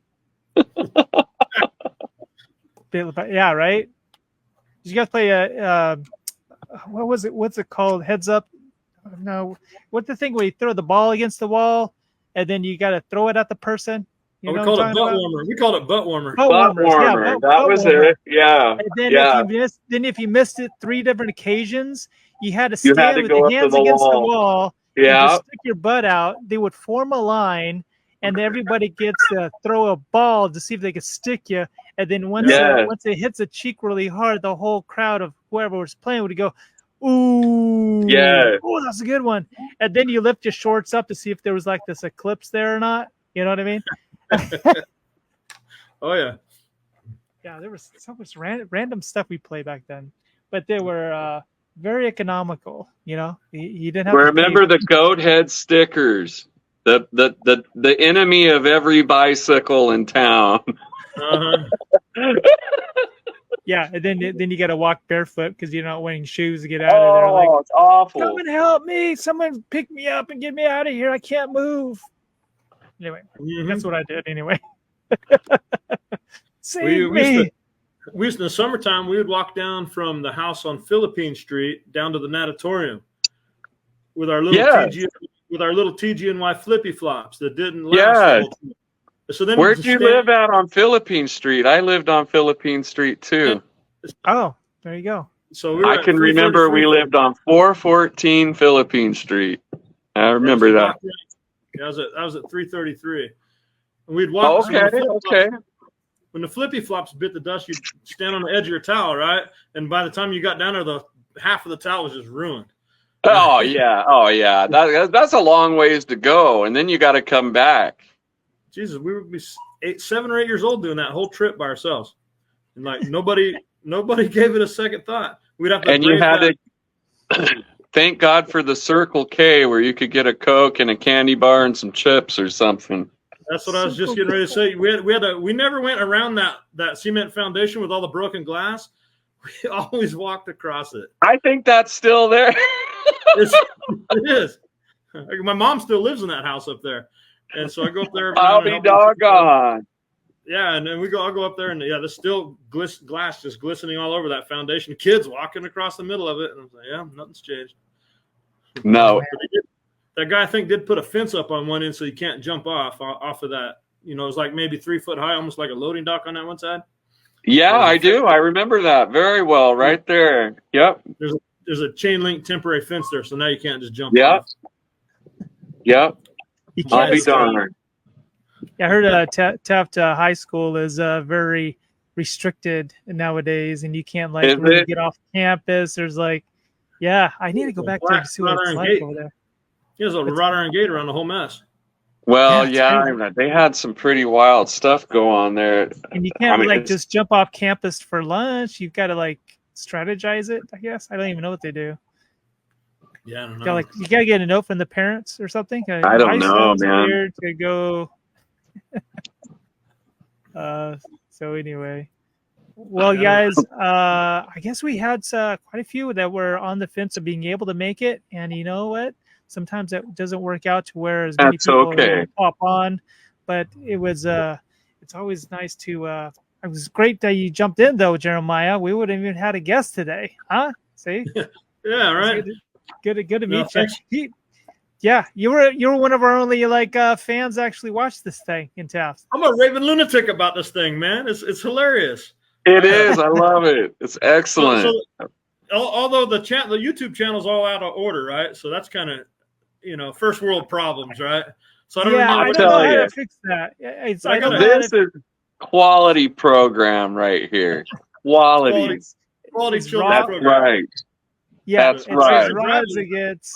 I actually have probably 20 broadcasts I'm trying to find on Facebook that are missing. And then when you post it, it's the most recent posted, broadcast. And I can't like go back and re-scramble it so it's all in order because I didn't think we would because we started this during the pandemic. It was like one of those things I didn't think we would continue to keep on doing it. But it was like, well, there's a lot more people out there we haven't connected with. Maybe we'll keep this thing rolling. You know what I mean? Yeah. This is pretty fun to watch. I do a lot of driving, so I'll drive to Yuma. Sometimes I got to get all the way to Las Cruces, and if I'm driving, it's just like a long drive. And Yuma, that's a long ways. Yeah, 7.5 hours to Yuma, 9 hours home. And not much to look forward to once you get. I've been to Yuma with the Marines. There's not a whole lot going on in Yuma. No. Wait, hold on to everything, folks. We were just getting ready to shut them down, and we have a guest in our lounge. What? Who's that? I don't know. You saved the day. He's saving the day. He's keeping the party going. Oh my gosh. Let me play a little bit of an intro for the man. Oh, I'm so excited. Okay, now we're back on course. Now we can be happy again. Not that I wasn't, but happier to have someone else jumping on board. I want to see some faces. Let's play a little bit of an intro here. Oh, you could know. I love it. I love the snare drum as TV. All right, that's fantastic. You like the snare? I do. I dig it. Behind my couch back there, he's back there on the snare, and he's mic'd up back there. Folks, Tommy Vega in the house. What? Tommy, what's up? What's going on? Can you guys hear me? Yeah. We can hear. Hold on, we can hear you. We tell the drummer. Hold on. Hey, quiet. Okay, there he goes. All right. Right on. What's up, Tommy V? Hey, how are you guys? Sorry I popped in a little late. Got some family here. I can only jump in for a few minutes, but I was like, man, I'm going to pop in, do a little cameo. Yeah. Yeah, we've been trying to stay for half hour waiting on you. I know. We're like, we're losing things to talk about. We're talking about our childhood 80s and how we threw rocks at each other to, Oh, that's great, man. That's great. Well, it's great seeing you guys, man. You too, Tommy. You too. It's fantastic to see you. So that's cool, man. That's cool. Absolutely. You having a good weekend, Tommy? Man, great weekend here with the family. Just, we have some family coming over. My parents are here, so I just I can see you got a beautiful day back there. Man, it's nice, man. I got I'm waiting for it to heat up a little bit to go swimming. Here's a quick shot of Mr. Tommy Vega back in the day. He's a Navy Look at that, Tommy. Look at that little. So my joke of the day is that my parents sent me to boot camp when I was 12 years old. So your parents know you're here, Tommy. So it's pretty good, man. It's pretty good. So what about you guys? Rick, I seen you've been like last I looked at you, you were traveling back east or something, and Yeah, I'm still here. I'm still in Texas. I'm in Centerville, okay. Texas, at my aunt's ranch, getting ready to head up to Washington and then head back down to California, I think. We'll Yeah, see. I don't know. He's gonna be my Change. neighbor. He just doesn't know it yet. He's gonna come down. That's right. That's who knows. For a We'll place for you see, to Rod. live. You never know. Man. So Hey, in Washington, if you where find were me you a at in place, I'll take it. So we're at in Washington, were you, Rick? I was stationed at Everett first, and then I moved down to Bremerton. Yeah. So I was up in the Bremerton area for like probably 17 years. I lived in Really? Silverdale. Yeah, I lived in Silverdale. I know. Yeah, I lived in Port Orchard for. So I was in Silverdale. In fact, my two oldest boys, they live in Everett right now.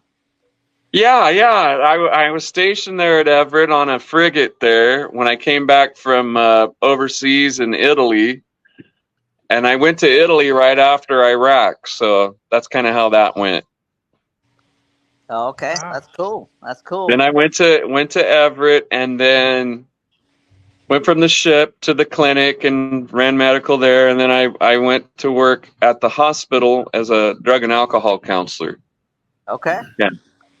Right on. I didn't realize that part. So I keep they on brought learning you- more about you, Rick. You know. I Not did only that he was for in that 5 major- years. Not only he was in that popular Major League movie. Right.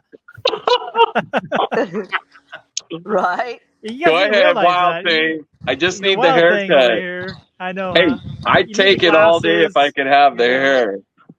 Yeah. The strap on your glasses will hold them on. Yeah, That's there you right. go. That's Went on right. to 2.5 Men, and what else did you do? No, I'm just kidding. 2.5. What can I say? You I know, know.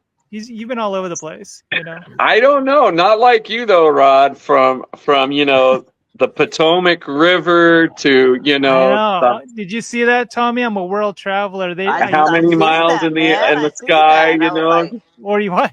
Have you been watching a while?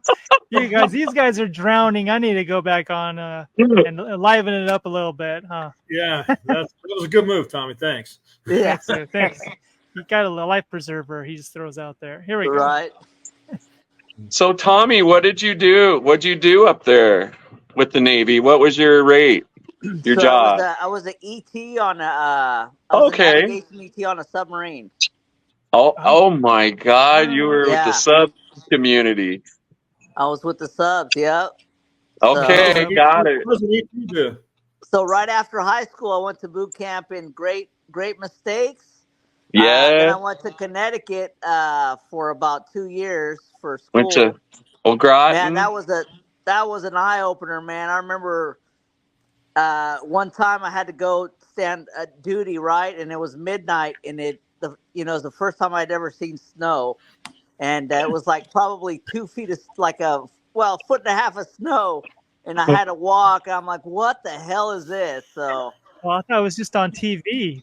Man, it was crazy. Connecticut was crazy. Not only that, but East cold is like no other cold, you know.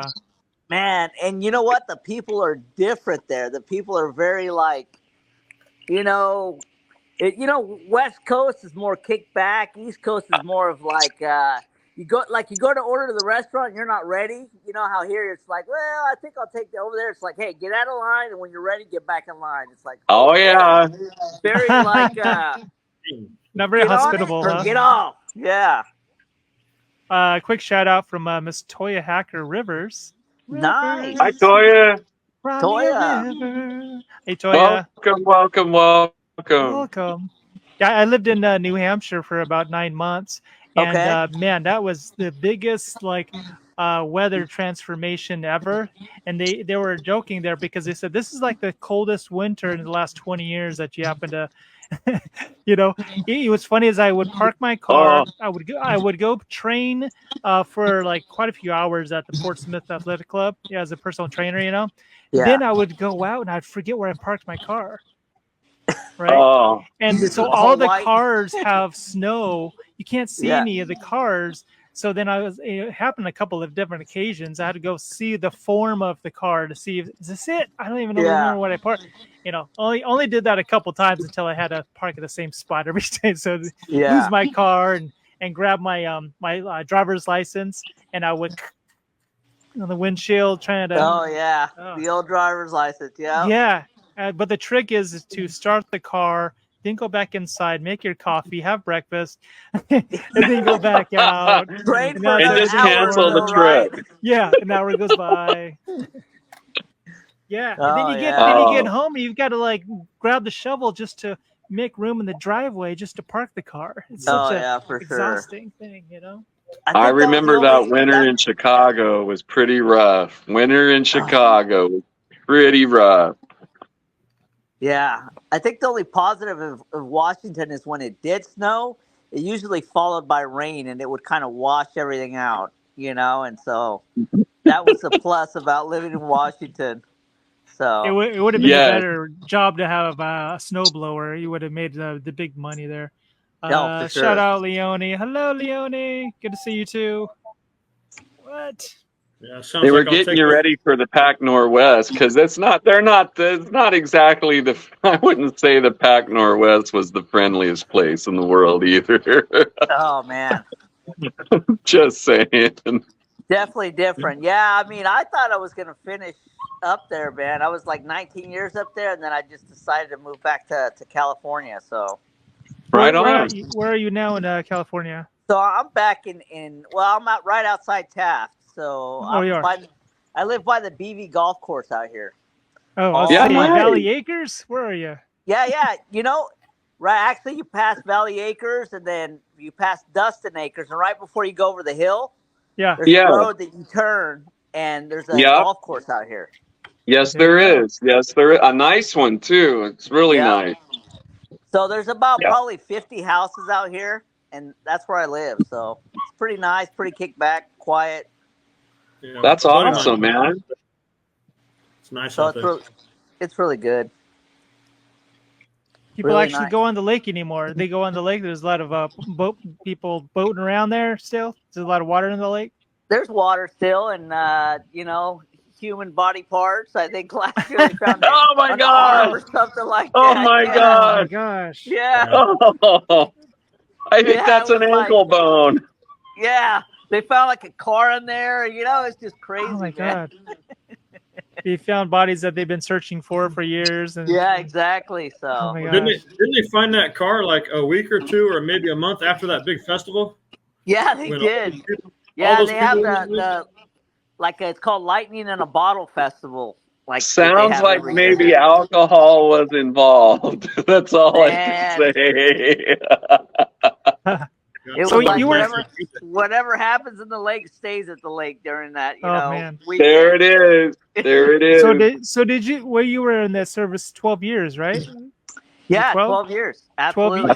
12 years, and then during the 12 years, you're thinking, once I get out of here, I'm gonna go to Buena Vista Lake, and I'm gonna hang out there.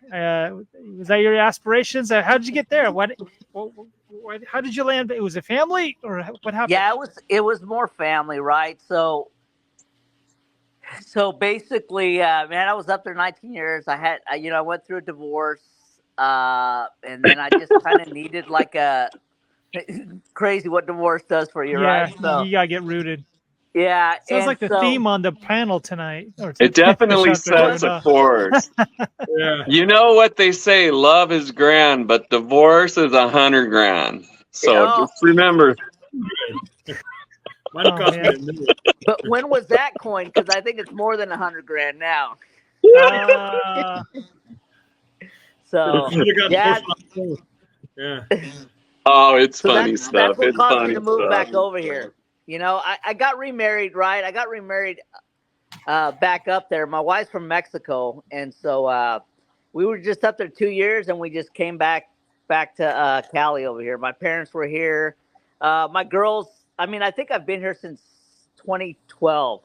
So I raised my girls here. They went to Taft High and all the schools here. So it's been really good. It's been kind of good, just kind of reconnecting and, you know, going back to Taft High to, you know, looking at stuff and how it's changed. But you know what? I'll be honest with you. That just the community of Taft. I know it's gone downhill a little bit, but it's just a great place to raise the kids. You know, There you and go. my There girls, you That has a go. Yeah. hometown feel to it, huh?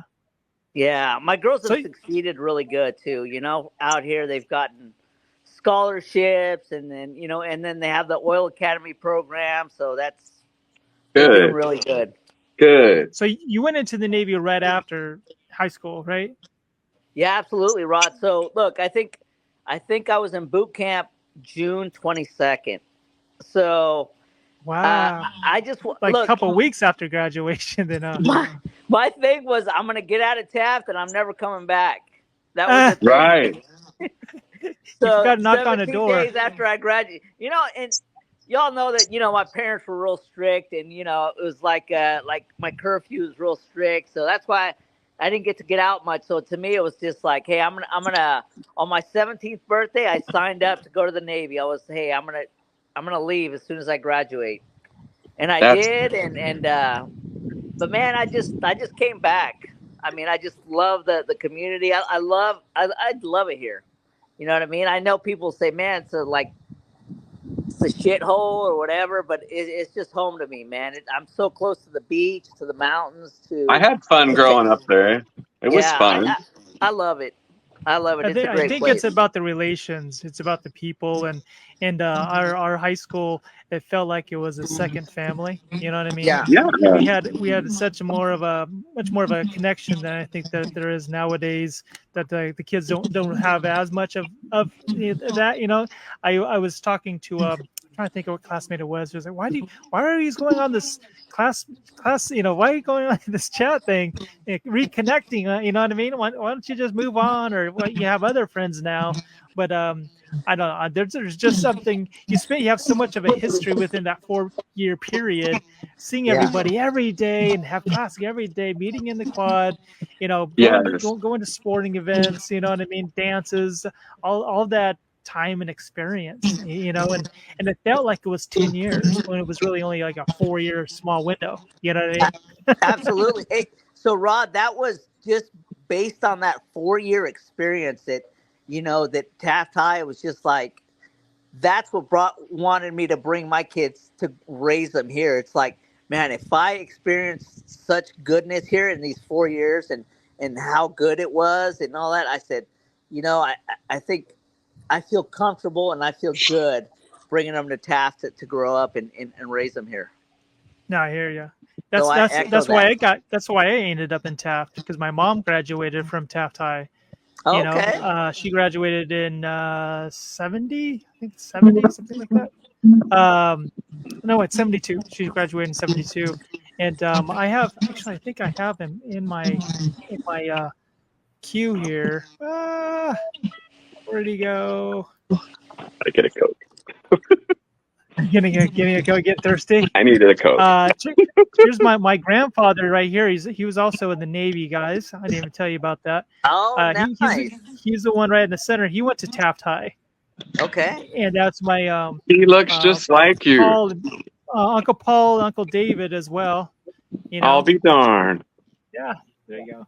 That is awesome, Rod. Yeah, so I have a long, deep-rooted history too. Even my great grandfather went to Taft High. I should you did this earlier, Rick. He went to Taft High, and he apparently was the ASB president. There was a lot of documents to sign. That guy was busy, boy. Busy. That was the ASB swag then, huh? Yeah, to wear the wig. You know what I mean? Like, hey, that's part of the gig back then, I guess. Part of the gig, and wooden teeth too, right? I gotta tell you, I stumbled. How did you floss those things? Did they have floss then? I don't know. It was dentures. We just sandpaper. Sandpaper. Didn't need to floss them. Spit it sideways. Yeah. Oh man. But for that's sure, excellent. That is really excellent. I was having too much fun with the AI thing. Rachel's over here. Well, are you going to watch TV with me at all tonight, or what's going on? And I'm like geeking out on my phone and soaking up all the data on her Wi-Fi. Sorry, we hijacked your husband for a minute, Rachel. Yeah.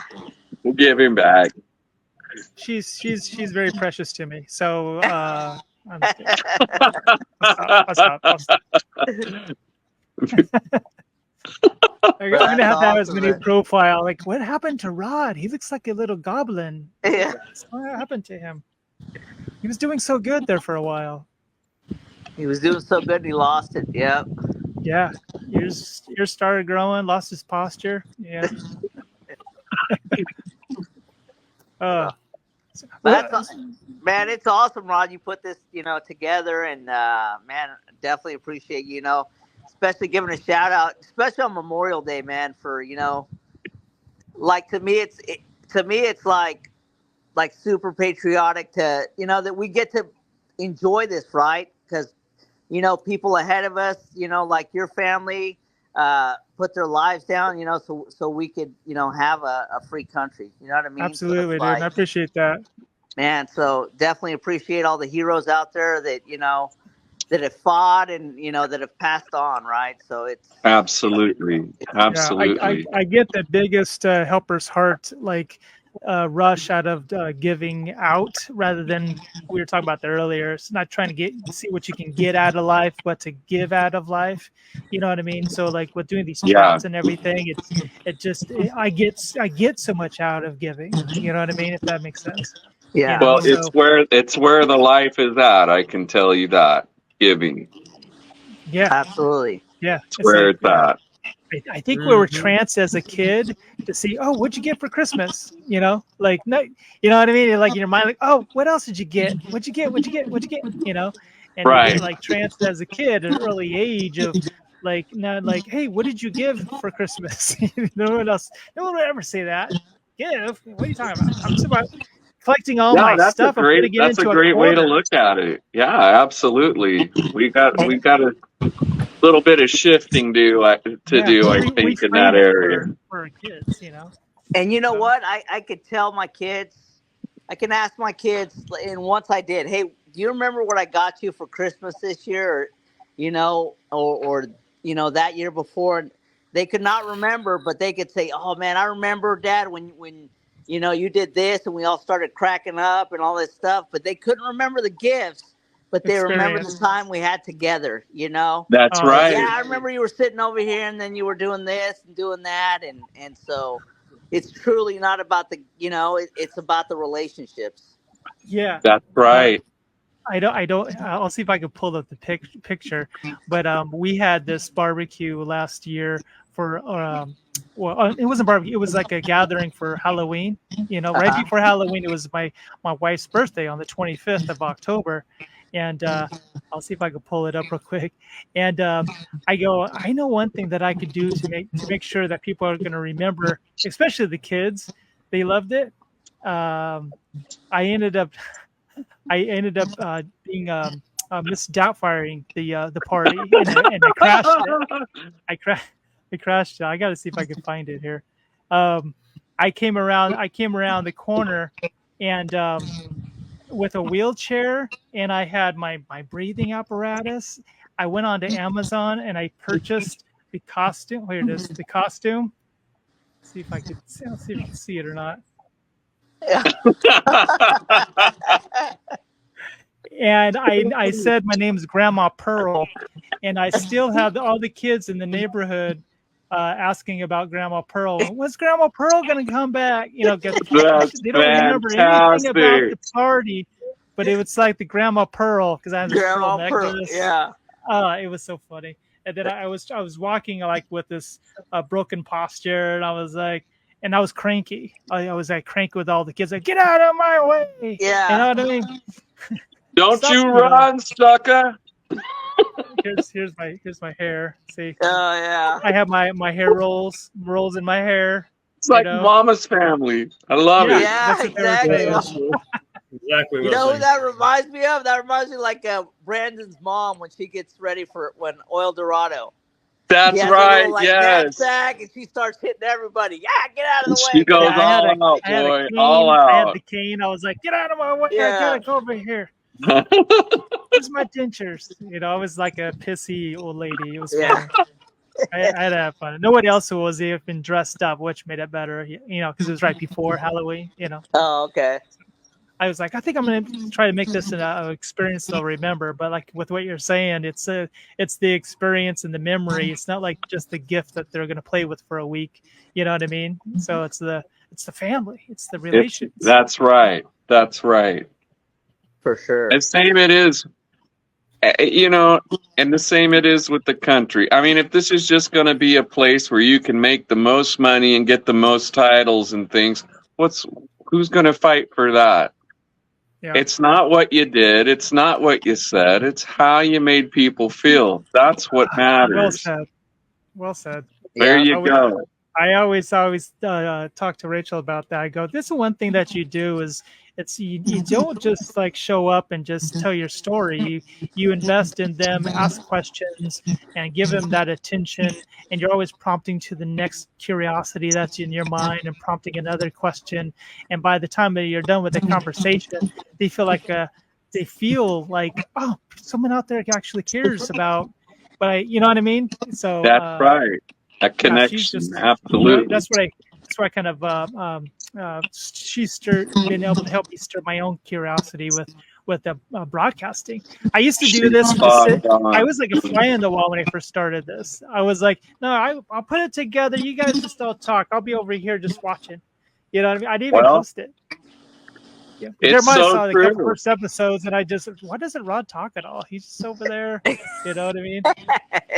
I'm working my way backwards. You going backwards? I know. Yeah. There you go, Jeremiah. All the episodes are all out of order. All you know what I mean? It's not. Yeah. I hunt and peck and find the later ones. Yeah. It's a long drive. Oh yeah, I know. I was. And I got to tell you one thing is it's drew me out of dealing with social anxiety with doing this. You know what I mean? And I was telling Rick about it. I've been sober almost. Yeah, don't worry about it. Yeah. But no, I would get like an overwhelming, but it was like my therapy to overcome it. You know what I mean? That's awesome. Absolutely. So that's why I enjoyed and appreciated being able to have this platform to do that. So to get over that kind of that fear sort of thing, and I got to tell you, my own sobriety had brought on a much more clarity and also alleviated a lot of that anxiety at the same time. Awesome. You know what I mean? So, yeah. Well, I got to remember stuff again. It's crazy. I remember what I did yesterday. That's crazy. You know what I mean? Oh, I know what I went upstairs to go grab out of the refrigerator more often. You're like, what am I even up here for? I forget. Let me walk back down. Maybe that'll cue my memory to go back up again to remember what I went up there for initially. So that makes me feel good. At least I'm not the only one. I'll walk in. I'm like, what was I come in here for? Then I'll walk back out and I'll call. Walk back. It's amazing how it just kind of re-triggers it. Like, oh yeah, that's what I needed. Yeah. It's like hitting rewind on a tape. You know what I mean? Yeah. Yes. I have this little baby monitor upstairs. I have this little baby monitor upstairs. Oh my God! To hell with it. It must not been important.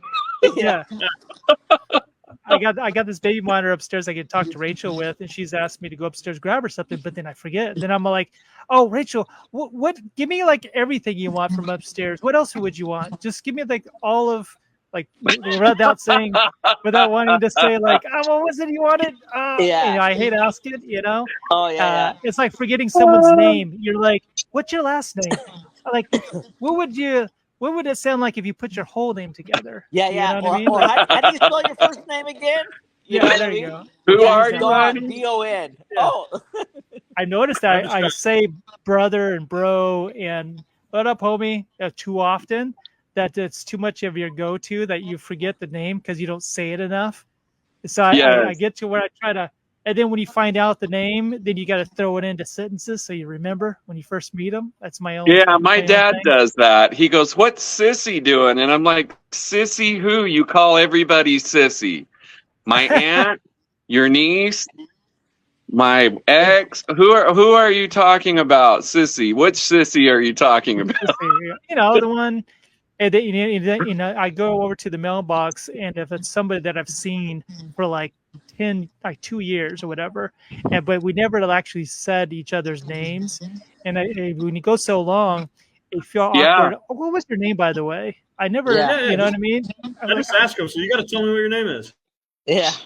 I know. There you I go. gotta- Yeah, just ask them I straight know, up. Jeremy's Remind a me your straight name. shooter. That just gets it I over. like that. I know. Just pull off the Band-Aid. I see Just so ask. many people doing what I do that I just have to tell them, remind me of your name. And then, Yeah. then it's over. Yeah. So I don't I have would- to call you thanks, bro, or man, or homie, or any of. Yeah, let's just do the name again. What's your name? I sometimes have the wife with me, and she'll notice that I don't remember the name, so she purposely says the name to the person after, like, what's the name? Yes. You know what I mean? So she'll You could prompt be it, like the but girl then- on House Bunny. That's a good woman, though. If she remembers, she clues yeah, you she'll in. remember. I'll nudge her. You know, I'll nudge her. You know, like what's. And then if I notice that she doesn't know because she hasn't said the name yet, then I'll say it before she does, and then we walk away. She goes, "Oh, by the way, good catch on the name." I go, "I know. I don't think you knew the name. Did you know it? No, I didn't know it." I go, "Okay." So Yeah. It's Help not us as rude cut it as you out. think. It's not as rude as you think just to tell a guy, remind me what your name is. I know, not as rude but as when you you see them all the time, I feel like I should know that by now. Especially if they said it to me, I'm like, oh. And the worst thing is when they Yeah, remember I'll my just say name. it. They know my name. They're like, oh, you know my Oh, name yeah. too. Oh no. Yeah, if it's your uncle or your brother, maybe figure it out. But if it's just like I think it's the most important part, because if somebody's calling me and they say, "Hi, my name is so and so," I'll be like, "Hi, so and so." Just saying their name back to them is probably the most meaningful part of the whole conversation. Mhm. Like they'll remember that. Why have I you said remember John that. like 10 times this last minute and a half? Oh, John. So John. John. Oh, another question, John. Give on just Yes. be obnoxious. I'll be about like, it. "Well, thanks, John. Thanks for everything. I really appreciate it." That means a lot. It does. Yeah. For sure. And You're all gotta just ask call for me the- brother, homie. Well, gents, I got to get going. Okay, still have family Tommy. here, but thanks for having this session, and man, always a pleasure. Yes, It's great we're to gonna. see you still smiling and happy, Tommy, like Man. always. I'm alive, Yes. man. I'm alive. So, another day of life, and thank the good Lord that that I can live another day, and that's half the battle right there. So, Amen. Livin, right? that's right. Absolutely. Absolutely, Yes. Tommy. Good to see you, brother. All right, to nice see you, to my see you. I'll have friend. to check in a little bit more, Rod, on the broadcast. Yeah. Oh, it'd be great to have you back, man. All right, buddy. All right, you All guys right, take care. guys. See you, man. You All right. too, Bubba. You too. On that note, folks, I think we're gonna go ahead and wrap Okay. things up. All right, guys. Well, Jeremiah, it was phenomenal getting to talk with you and chat with you, man. As your It Wi-Fi really starts was. dying out, it's a perfect timing. You're all Yeah, it was great chatting with you guys. Thanks for having me on board. Keep it up, Good. Rod. Don't All right, quit. man. Till next time. Is it Thank you, sir. dying Hope you come out? back. Yeah, you're dying out a little bit. He Thank needs to be Don't quit, Rod. saved. He you. needs to be saved, Jeremiah. All right, folks. Thanks again for watching YeNDoR'S WiLDCaT Chat. I just want to say thank you for all the veterans out there, not only for Caps High, but everybody out there. And thank you for watching. And I assure you, we will have more guests for the Veterans Day WiLDCaT Chat. November. I think it's November 10th. So make sure you subscribe, click the bell to be notified, and you guys all have a blessed day.